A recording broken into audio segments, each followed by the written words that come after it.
وبسم الله والمنفس قدس واحد أملاك آمين.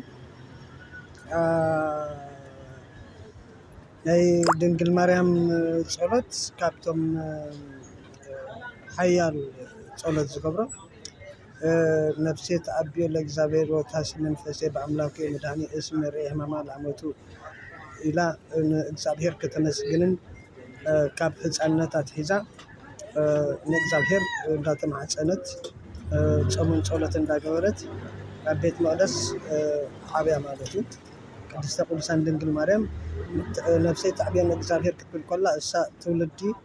እናታ ካብ ኣቦኣን ኣዲኣን ያቄም ወሃና እንዲም ኢሎም ጽቡቕ ሽምን ያቄም ሃናን ካብ በትረ ኣሮን ዝብሎን ካብ ካህን ኣሮን ካብ ጓል ዳዊት ብምዃና ቅድስተ ቅዱሳን ካብ ዘርዓ ዓረብ ብምዃና እዞም ሓደ ክልተ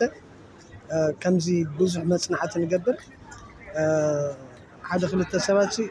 ስለምንታይ ድንግል ማርያም ኢትዮጵያውያን ኤርትራውያን ጥራይ ድንግል ማርያም ዘመስግኑ ኢሎም እዚኦም ብምሎም ምድሪ ዓረብ ዘለው ብምሎም ድንግል ማርያም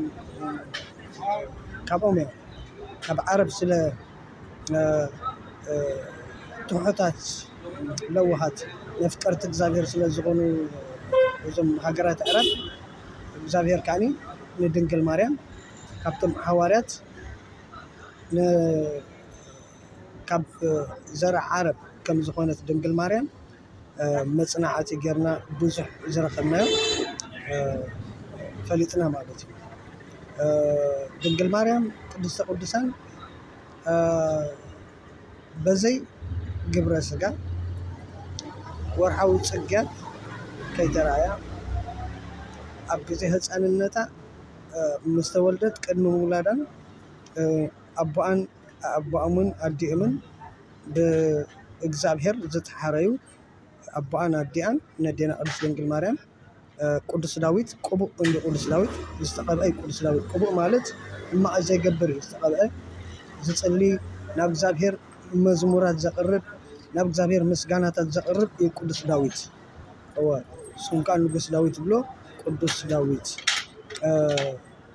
ጓል ዳዊት ከዓ ትበሃል ክርስቶስ እውን ወዲ ዳዊት ትበሃል ማለት እዩ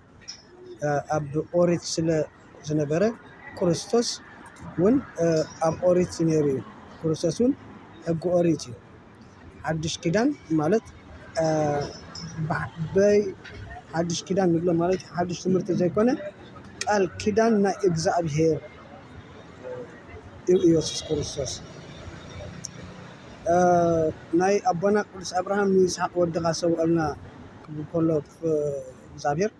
ንኽፍትኖ ኢሉ ንኽፈልጦ ኢሉ ዘይኮነ ንኣቦና አብርሃም ዓርኪ አብርሃም ስለ ዝኾነ እግዚአብሔር ኣብ ሰማይ ኮይኑ ስለ ዝጥምት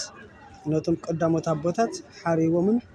መሪፆምን ኣቦና አብርሃም ከዓ ንብል ማለት እዩ ይስሐቅ ያዕቆብ ከዓ ንብል ግን ግብረ አብርሃም ኣይንገብርን ኢና ደቂ አብርሃም ግብረ አብርሃም ይገብሩ ደቂ ሰይጣን ከዓ ግብረ ሰይጣን ይገብሩ ማለት እዩ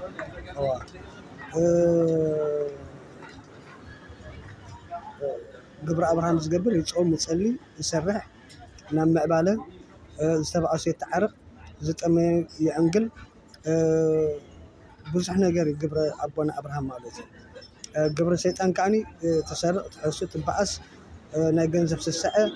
ዘይኮነ ከም ዝኾነ ትብል ንሃገር ትጸርፍ ንሃገርካ መዝሙር የለን ብዙሕ ነገራት እዩ ዲያብሎስ ዝጸባእ ማለት እዩ ዋላ ኣብ ውትድርና ዋላ ኣብ ሲቪላዊ ማለት እዩ ስለዚ ቅድስተ ቅዱሳን ድንግል ማርያም ካብ ዘርዓ ዓረብ ስለ ዝኾነት እዞም ኣብ ዘለው ጻዕዲ እውን ስሒቖም በሉ ቻው እግዚአብሔር ከዓ ሰሰና የብፅሐልና ንኣዴና ቅድስት ድንግል ማርያም ድርሳናት ደርሱን ስማ ዝፅውዐን እውን ብጣዕሚ ሓደ ዓብይ ፀጋ ዓብይ በረኸት ዝህበካ እግዚአብሔር ንስኹም እውን ተምሃሩ ነገረ ማርያም ተምሃሩ ናይ ኢየሱስ ክርስቶስ ትምህርቲ እንታይ ማለት እዩ ክርስቲያን ማለት ብዙሕ ነገራት ዝጎድለኩም ነገር ስለ ዘሎ ተምሃሩ ሃይማኖታዊ ትምህርቲ ተምሃሩ መጽሓፍ ቅዱስ ገንፂልኩም መጽናዕቲ ግበሩ ኣብ ገዛኹም ፀሚኩም ጸሊኹም ክሳብ ሓደ ፍታሕ ድመጽእ ክሳብ ናብ ሓደ ሃገር ከድና እውን ህዝቢ ክንምስርት ምስትዕያት ሕብረተሰባት ክንፅንበር እምበር ኣብዚ ዘለው ሰብ ይመስሉ እምበር ሰብ ኣይኮኑን። መልክዕ ናይ ሰብ ርኢዩ ትውልዲ ናይ ሰብ ርኢዩ ስለምንታይ ፅቡቕ ትወልድ ስለምንታይ ከምዚ ይኽደን ስለምንታይ ከምዚ ይበልዕ ይበሎ ማህፀኒ ኣደይ ደኣ እሞ ትኾንን ከምኡ ተወሊደ ከምኡ ዓይነት ተወሊደ ደኣ እሞ እንታይ እሞ ክትብል ኢኻ ፅቡቕ ተወሊድካ ፅቡቕ ትዓቢ ሳውኮት ስለዘይወለድካኒ ንስኸውን ስለዘይወለድኪ ኢኺ ትፃብኢ እዚ በዓል ኣብርሃም ወዲ ሰንበት ዶ ይፈልጡ ነቦን ነዲዩን ቀቲሉ ኣብርሃም ወዲ ሰንበት ንሃገሩ ቀቲሉ እዩ ኣብርሃም ወዲ ሰንበት ቁሙ ከም ዝኾነ ይፍለጡ ዝቐተለ ሰብ እውን ይተሓዝ ብቕልጡፍ ይተሓዝ ቻው በሉ ሰናይ ቀን